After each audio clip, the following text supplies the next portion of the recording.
Olá, amigos da Jovem Pan, eu sou Eudes Figueiredo, estamos chegando com o Jornal da Manhã desta terça-feira, dia 24 de novembro de 2020. Muito obrigado pela audiência. Vamos lá para as principais informações de hoje, com os nossos comentaristas, Fernando Gessi, Adolfo Padilha e Adilson Brevileri. A gente começa com o Fernando Gessi. Vamos lá, bom dia, Gessi. Bom dia, Eudes, bom dia, Adilson, bom dia, Padilha, bom dia a todos os nossos ouvintes. O meu destaque hoje vai mais para um detalhe, né, daquilo que aconteceu sexta-feira com relação àquela agressão no Carrefour. Eu gostaria de saber o que é que o Carrefour tem a ver com isso. Estão aí depredando o patrimônio privado, estão confundindo totalmente as coisas.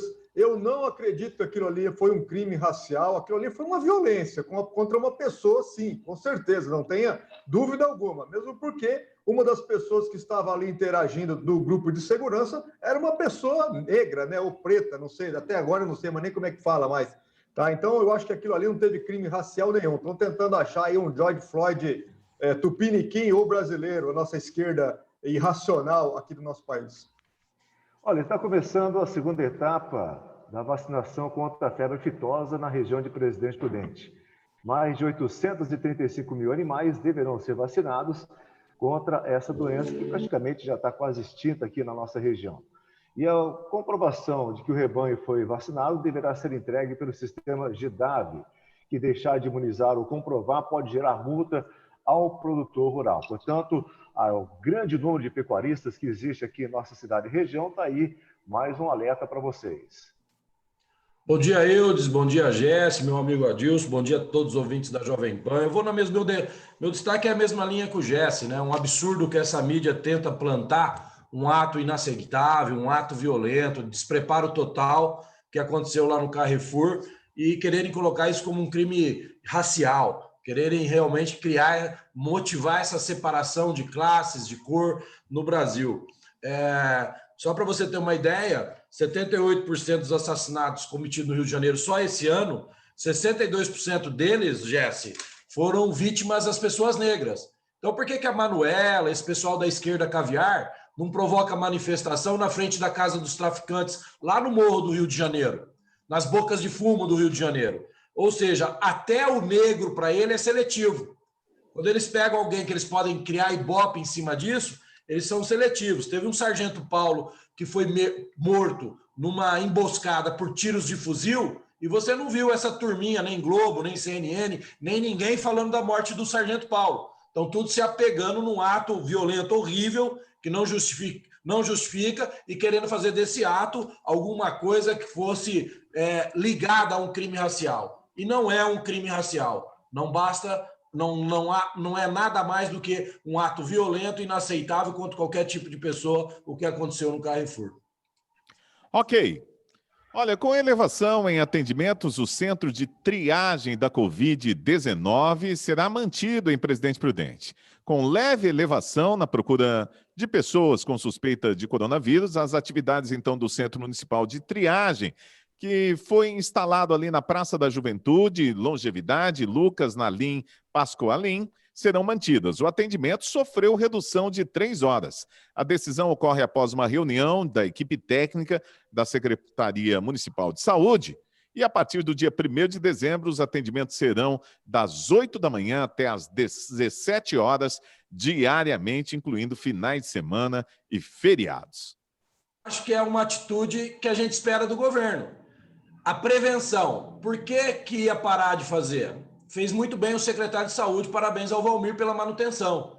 Tá certo, nós estamos ainda durante a crise. É aquilo que a gente fala aqui, por que desmontaram os hospitais de Campana, Gessi e Adilson?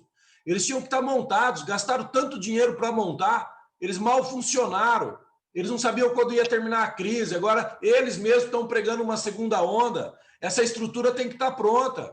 Porque o lockdown, que tanto eles querem, que é dominar a gente, determinar o que a gente vai fazer ou não, o lockdown ele tinha que ter servido para quê? Para que o Estado deixasse a máquina pronta para o número de contaminados que podia vir a acontecer. Então não tem nada a ver, tem que continuar fazendo os testes, sim, a Prefeitura de Prudente acertou nisso. E outra, ensina o governo de São Paulo como é que tem que fazer, no meu ponto de vista.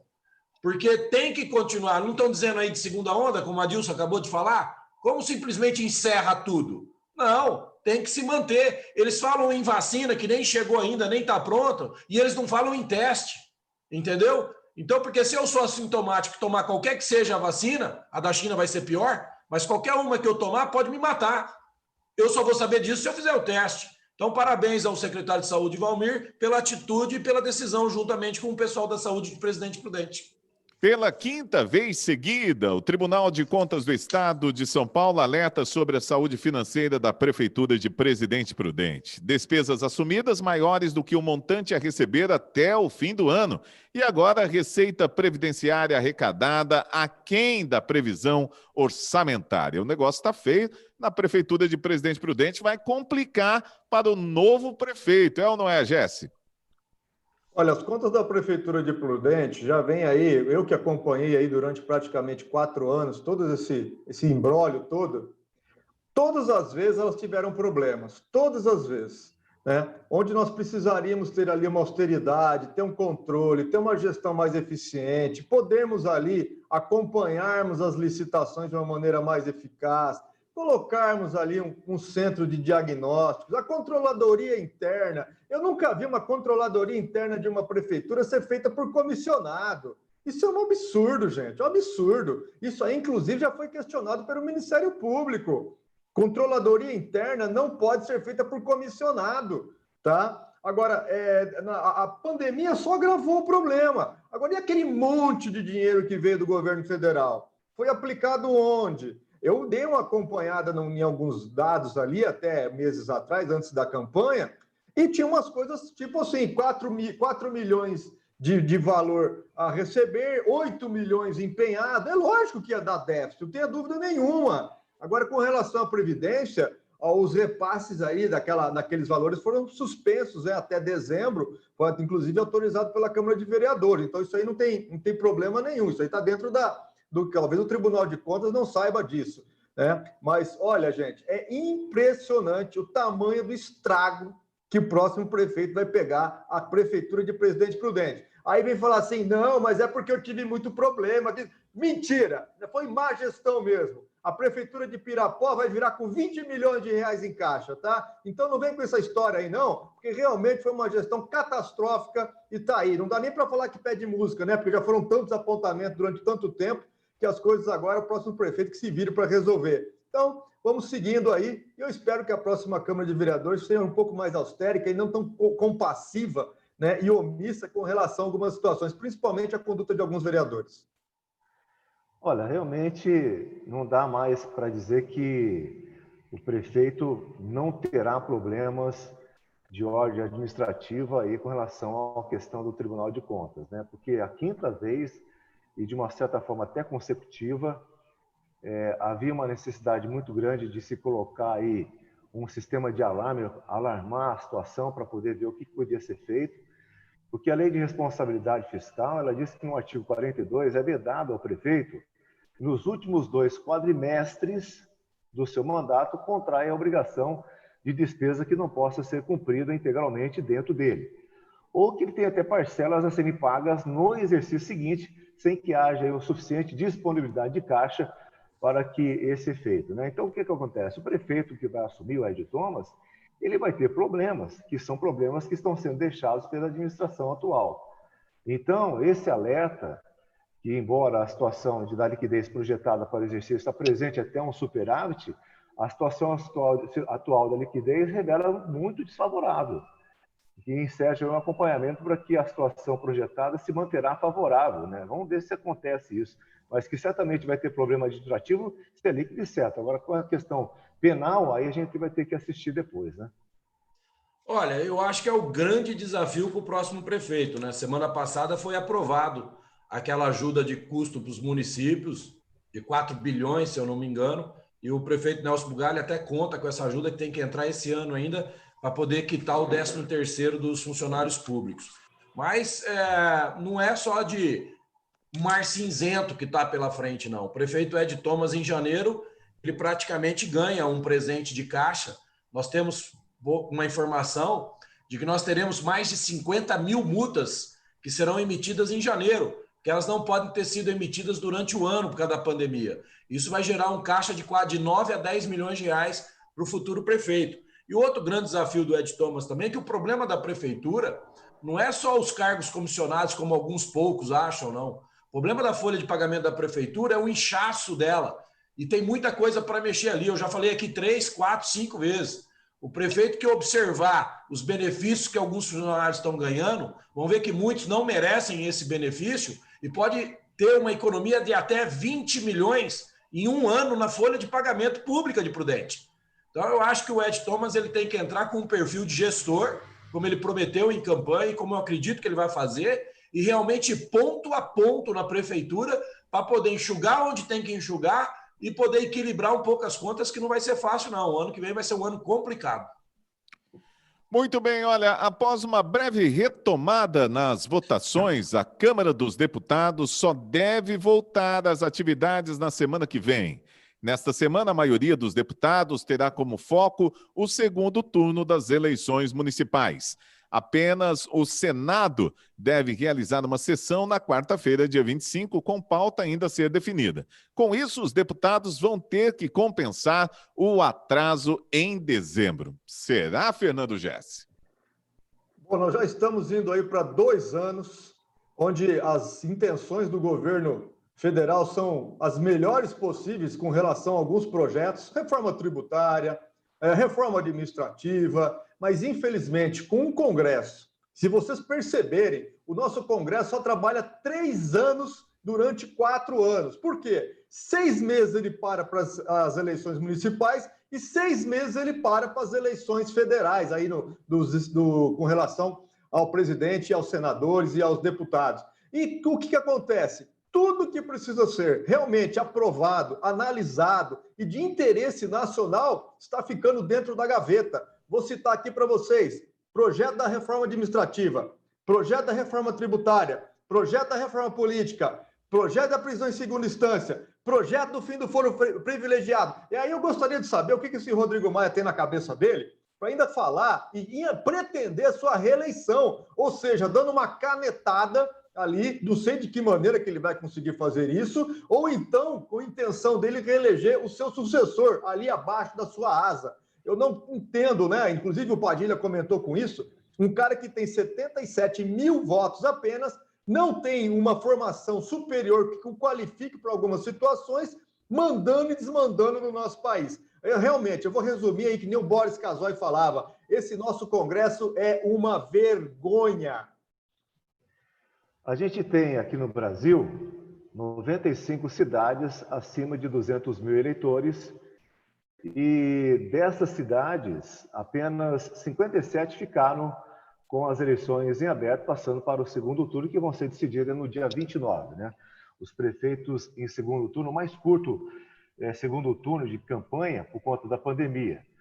O número corresponde, para você ter uma ideia, dos 95, são 60% dos municípios que terão aí, que já estão na campanha para o segundo turno. Dessas 57 cidades, haverá um segundo turno, 18 são capitais.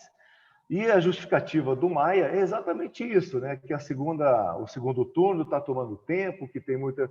Olha, são 57 apenas. Se tivéssemos 1 ou 2 deputados envolvidos em segundo turno, seriam apenas 57 ou 100 no máximo, mas não é isso, né? Nós teremos aí mais aproximadamente, segundo estudos, 33 ou 35 deputados que estarão envolvidos nas eleições do segundo turno nessas cidades, nesses 57 municípios.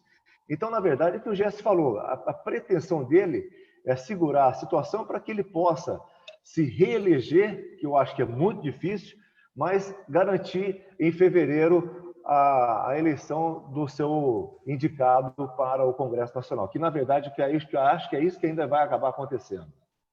É o golpe do Maia, né? É o que já dizem lá em Brasília. Ele quer pôr o pessoal para trabalhar em janeiro para tentar ou se reeleger e ferir a Constituição dessa forma. Ele e o Alcolumbre estão embaixo dos panos e com o apoio daqueles amigos do STF, tentando achar uma saída para isso, ou até mesmo para ele conseguir eleger um sucessor.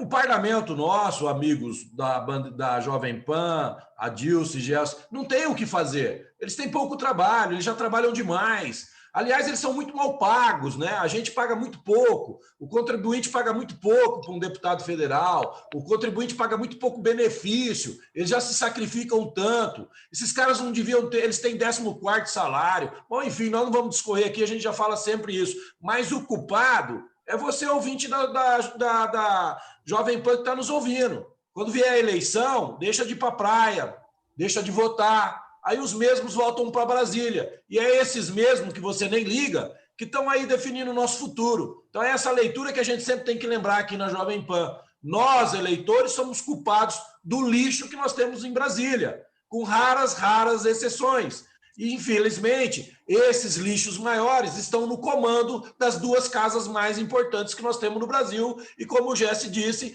com isso tudo travado. Reforma administrativa, são 72 emendas que o presidente Bolsonaro mandou para lá, eles simplesmente engavetaram, e todas em benefício da gente. Então, continua indo para a praia, continua deixando de votar, e a gente continua sendo comandado por aquele que você acha que não pode inserir ou influenciar na sua vida. É assim que fica. Ok. Bom, se você acha que já estava ruim, atenção para essa notícia aqui, ó. Reajuste de 1,88% vai entrar em vigor no dia 1º de dezembro nas praças de pedágios da rodovia Raposo Tavares, que atinge aqui a região de Presidente Prudente.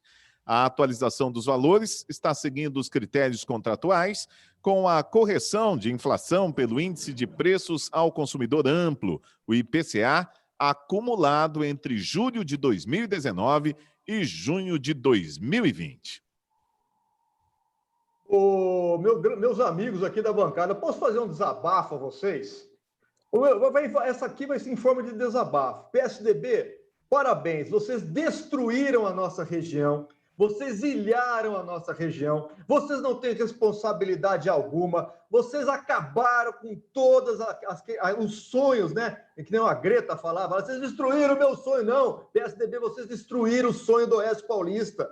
Vocês acabaram com a nossa região, vocês colocaram a nós de maneira assim, muito agressiva. Hoje, todos esses pedágios, são 24 pedágios que uma empresa pode, né, ou tem que pagar para colocar uma mercadoria daqui no Porto de Santos. É isso que vocês fizeram com a gente, vocês acabaram com a nossa região. Por isso que os nossos filhos estão indo embora daqui, porque se eles ficarem aqui, eles vão passar fome daqui a algum tempo, tá? E todas as compensações que vocês deveriam ter trazido aqui para a nossa região, vocês não trouxeram. Então, parabéns ao prefeito de Presidente Prudente, que é do PSDB, parabéns ao deputado estadual, que é do PSDB, parabéns ao governador, que é do PSDB, tá? Foi isso que vocês fizeram conosco aqui. Vocês detonaram com tudo e não trouxeram nenhuma compensação para nós.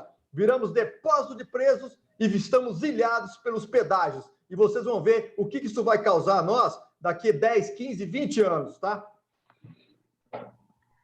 Aqui em Presidente Prudente, nós tínhamos grandes transportadoras e nós tínhamos também transportadoras que operavam nas grandes cidades, interestaduais, e que traziam grandes divisas para nós, que era a fomentação do comércio, o mercado comprando e recebendo e mandando e despachando mercadorias, e muitas empresas do transporte acabaram fazendo fusão com outras empresas, trazendo desemprego, trazendo diminuição na arrecadação de impostos e diminuindo drasticamente a quantidade de transportadoras aqui em Presidente Prudente por conta da quantidade de pedágios que você tem saindo de Presidente Prudente ou saindo da Barranca do Rio, em Epitácio, até São Paulo, você gasta um absurdo. Quando é caminhão, que é carreta, aí que você imagina que a coisa é estratosférica. Agora, imagina um veículo desse indo e voltando 2 vezes por semana, ou às vezes até 3 vezes por semana,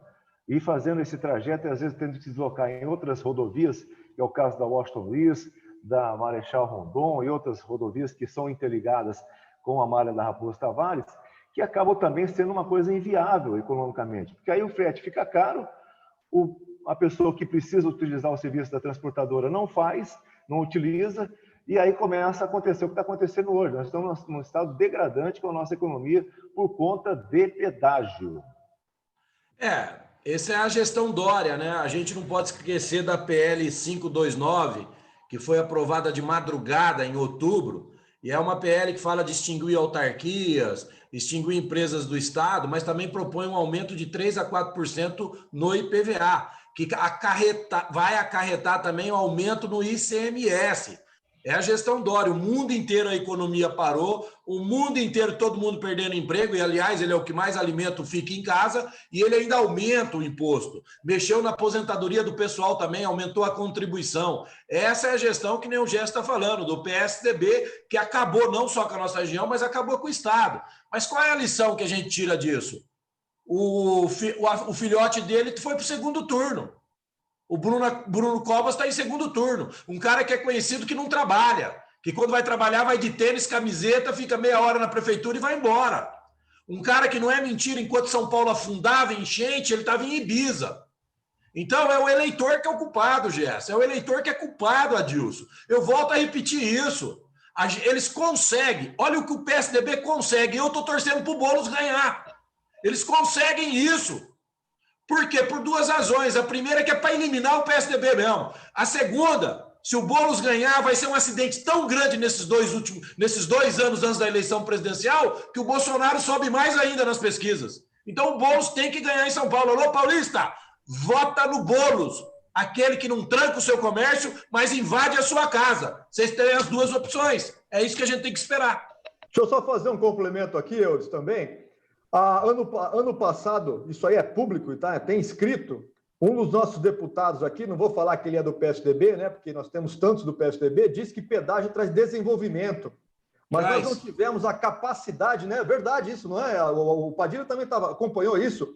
E, na verdade, o que nós não conseguimos fazer pela nossa incompetência e irresponsabilidade é de trazermos aqui para Presidente Prudente para tentarmos mudar a nossa condição hoje, a malha férrea, através de quando nós vamos discutir em um porto ali em Epitácio e deslocar através das barcaças todas, que já tem ali condição de trazer a parte de graneleiro de grande calado, as barcaças de grande calado, e fazermos um porto ali, embarcarmos todo o grão de soja, milho ali em Epitácio, e seguirmos aqui e descendo até o Porto do Paranaguá. Nem isso vocês tiveram competência de fazer. Vocês são incompetentes, essa é a grande verdade. A política continuem votando, é o que o Padilha falou, continuem votando nesses caras mansos, que não sabem de nada, que prometem tudo. Eles simplesmente destruíram a política, destruiu a nossa região. Essa é a grande verdade.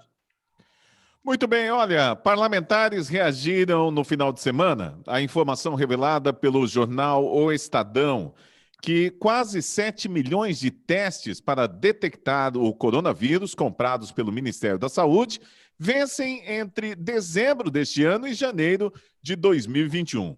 A comissão da Câmara, que acompanha a resposta à pandemia, irá realizar amanhã, quarta-feira, uma audiência pública com técnicos da pasta e representantes de estados e municípios sobre o caso.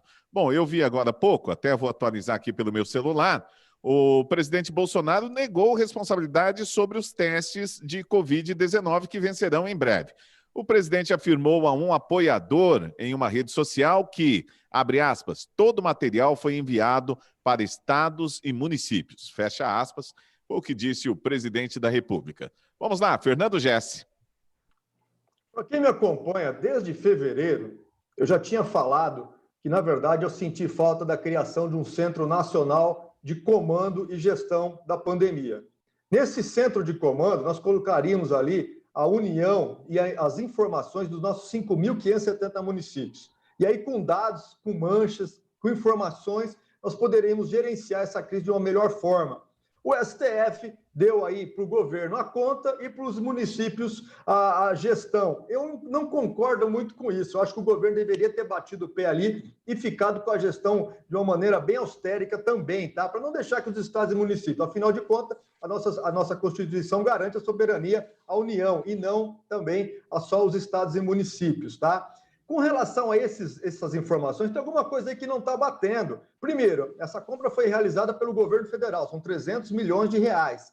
Segundo, as prefeituras e coisas então, pedem e fazem as solicitações do material. Eles fizeram a solicitação do material. Agora, deixar 7 milhões de testes ali perderem a validade, isso não pode, tá? Porque uma das coisas que nós sempre batemos o ponto aqui, inclusive várias partes do mundo fizeram, era justamente a testagem. Primeiro, para questões de isolamento.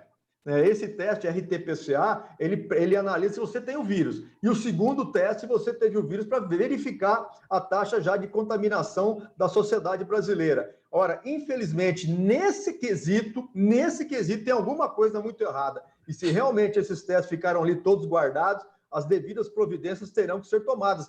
Inclusive, isso aí pode dar improbidade administrativa para alguém, tá? Então, é bom que nós tenhamos aí uma grande responsabilidade com relação a isso aí. Olha, na verdade, aí eu estou achando que é uma entre mais uma vez, né, envolvendo o coronavírus e a questão política. Esses testes, eles foram comprados há menos de 12 meses, vamos lá, 8 meses.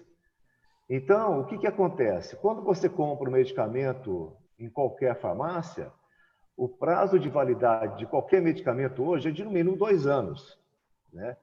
O que teria que ser diferente com o teste do coronavírus? Se o governo está comprando agora, esses testes já deveriam ter vindo com pelo menos uns 2 anos de validade.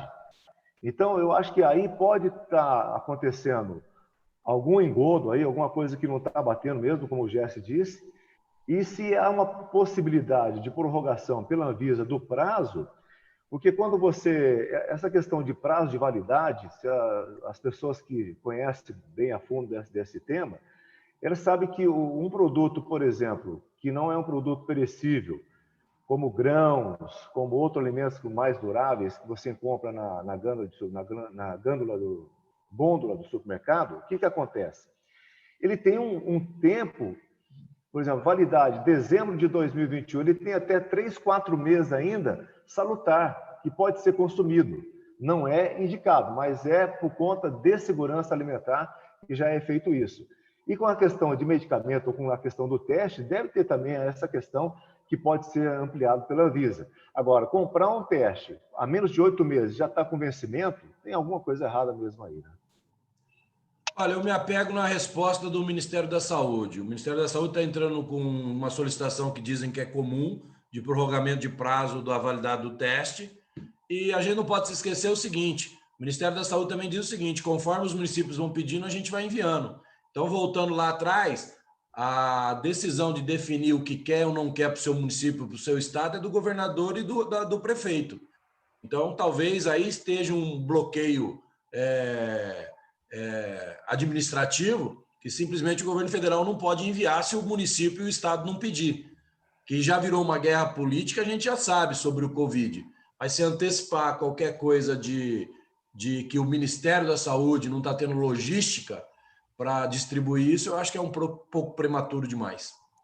Muito bem, é isso aí. Estamos encerrando o nosso Jornal da Manhã desta terça-feira. Muito obrigado a Adilson Brevileri, Fernando Jesse, também Adolfo Padilha. A gente se encontra amanhã, a partir das 7h40 da manhã, aqui na Jovem Pan ou no Panflix. Porque a Jovem Pan virou TV, você pode acompanhar aí, ver a carinha dos nossos comentaristas e, enquanto um está falando, ver também a carinha de concordância ou não do outro, né? Isso é muito importante. Bom, gente, voltamos amanhã, então, às 7h40. Grande abraço e até o nosso próximo encontro.